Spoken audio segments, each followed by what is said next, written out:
जय हिंद दोस्तों, वंदे मातरम। विक्रम वेदा के साथ साथ पोन्नियिन सेल्वन रिलीज हुई।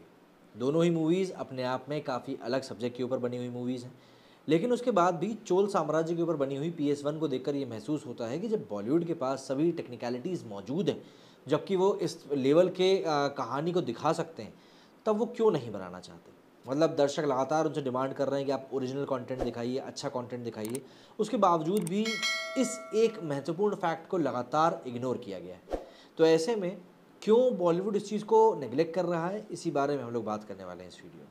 बॉलीवुड में भारतीय इतिहास के सुनहरे दौर की कहानियां नहीं दिखाई देती, जबकि इतिहास के नाम पर हिंदी में फिल्मों की कोई कमी नहीं। ऐसी फिल्में जो सल्तनतों और बादशाहों के दौर की, रजिया सुल्तान से लेकर अब तक ढेरों कोशिशें दिखती हैं, और इन तमाम कोशिशों में सल्तनतों और बादशाहों के दौर को जितना भी महिमान्वित किया जा सकता है, किया गया है। भले ही उसके लिए जोधा अकबर जैसे इतिहास की सबसे धूर्त कहानी को ही क्यों ना परोसना पड़ा हो। यहाँ तक कि ऐतिहासिक किरदारों को कल्पना के सहारे मुगल आजम के रूप में परोसा गया। भव्यता, संगीत और कला के नाम पर मुगलों की रुमानी छवि क्लासिक के नाम पर प्रस्तुत की जाती रही। इतनी वाहवाही हुई कि अकबर की अराजकता और उसकी अय्याशियों का सबूत होने के बावजूद इतिहास और फिल्मों के जादू ने ना तो वो कमाल दिखाया कि हम उसे चाहकर भी महान सत्यवर काम आंकते ही नहीं। खैर, लंबा सिलसिला है जो फिल्मों और वेब सीरीज के रूप में अभी भी जारी है। करण जौहर तख्त के लिए बजट जुगाड़ रहे हैं सालों से। बॉलीवुड ने अकेले मुगलों और नवाबों को केंद्र में रखकर जितनी फिल्में बनाई हैं वो बेमिसाल हैं। सिर्फ मुगलों को लेकर 3 दर्जन से ज़्यादा फिल्में हैं कम से कम। आप हैरान रह जाएंगे, अकबर के गार्जियन बैरम खान तक पर भी आपको फिल्म मिल जाएगी। बैरम कौन था, कहाँ से था, इतनी फिल्में शायद हिंदी सिनेमा ने इंडिपेंडेंट मतलब स्वतंत्रता संग्राम पर भी नहीं बनाई हैं।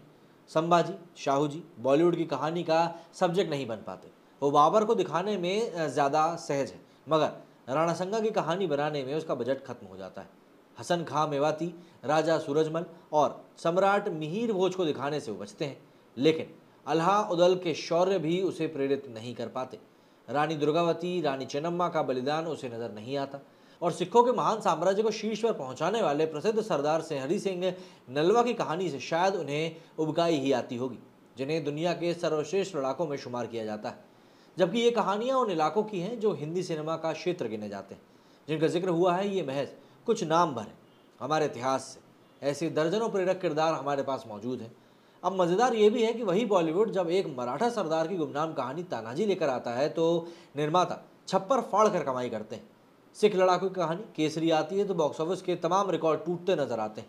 बाजीराव पेशवा की कहानी तो कमाई के कीर्तिमान ही कर देती है। ऐसा बिल्कुल नज़र नहीं आता कि सिर्फ मुगलों की कहानियाँ व्यावसायिक रूप से फ़ायदे का सौदा है, ज़्यादा कलात्मक हैं, और दूसरी कहानियाँ उबाऊ हैं और कारोबारी लिहाज से व्यर्थ भी हैं। अब देखिए, उत्तर को लेकर बॉलीवुड का जब ये हाल है तो भला उससे कैसी उम्मीद की जा सकती है कि वो चोलों, पल्लवों, सातवाहनों, चालुक्यों की अमर कहानियों को दिखाएगा। वो आसाम की धरती पर लड़े गए इतिहास के सबसे बड़े और खूंखार जंग को दिखाएगा, जिसमें बख्तियार खिलजी के ऐतिहासिक बर्बर अभियान को उत्तर पूर्व के लड़ाकों ने ब्रह्मपुत्र से आगे नहीं बढ़ने दिया था। इतिहास में बख्तियार के खिलाफ जिस तरह समूचा उत्तर पूर्व एकजुट होकर लड़ा है, उसके दूसरे उदाहरण दुर्लभ ही मिलते हैं। उस जंग में बख्तियार खिलजी के पांव ऐसे उखड़े कि जैसे खून का घूंट पीकर अपने हजारों की फौज को लेकर वो वापस मैदान में मतलब कटवा कर उसको उल्टे पांव भागना पड़ा था। अब सवाल यहाँ पर उठता है कि रजिया सुल्तान और अलाउद्दीन खिलजी तक में नायक तलाशने वाला बॉलीवुड अपने ही पुत्रों की वीरता से इतना संकोच क्यों करता है। मणिरत्नम के निर्देशन में चोल साम्राज्य की कहानी PS1 आ रही। हिंदी बेल्ट में एक पीढ़ी हैरान परेशान है। वो हैरान इस बात को लेकर है कि आज से 1000 साल पहले भारत में एक ऐसा भी महान साम्राज्य था जो अपने दौर में अकल्पनीय सा दिखता है, लेकिन भारत का भविष्य उसके बारे में नहीं जानता। जब हम ही अपनी चीज़ों को नहीं जानते तो दुनिया को आखिर क्या भला बतलाएंगे। भारत के आर्किटेक्चर की पहचान 2-4 मकबरे और मुगलों की अय्याशी वाले 2-4 महल भर कैसे हो सकते हैं। सोशल मीडिया पर एक धड़ा बहस कर रहा है कि फिल्म के बहाने हो रही एक ज़रूरी बहस है। सवाल तो पूछा ही जाना चाहिए कि आखिर ऐसा क्यों हो।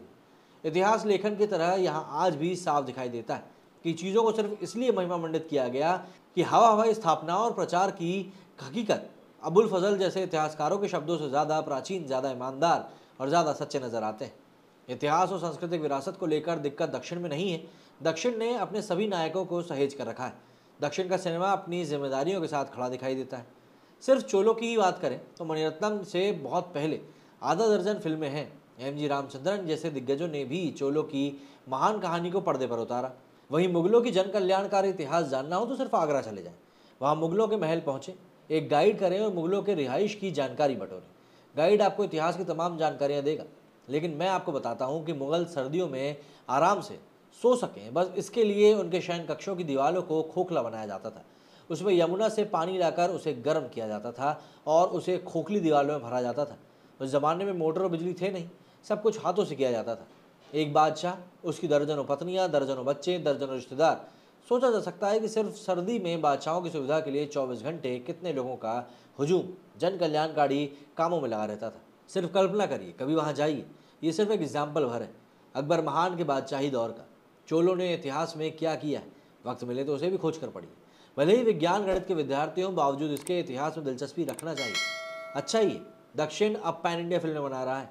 कम से कम दक्षिण के रास्ते उत्तर तक भारत अपनी महान कहानियों से रूबरू तो हो रहा है, वरना आज के समय में तो ऐसा लगता है कि कोई भी बस कहानी के नाम पर कुछ भी बना देता है और चीज़ें फिर यूं ही मतलब फैलती हुई नजर आती हैं। आप लोगों का इस बारे में क्या कहना है, मुझे कमेंट करके ज़रूर बताइए। मेरी इस वीडियो में इतना ही, जय हिंद।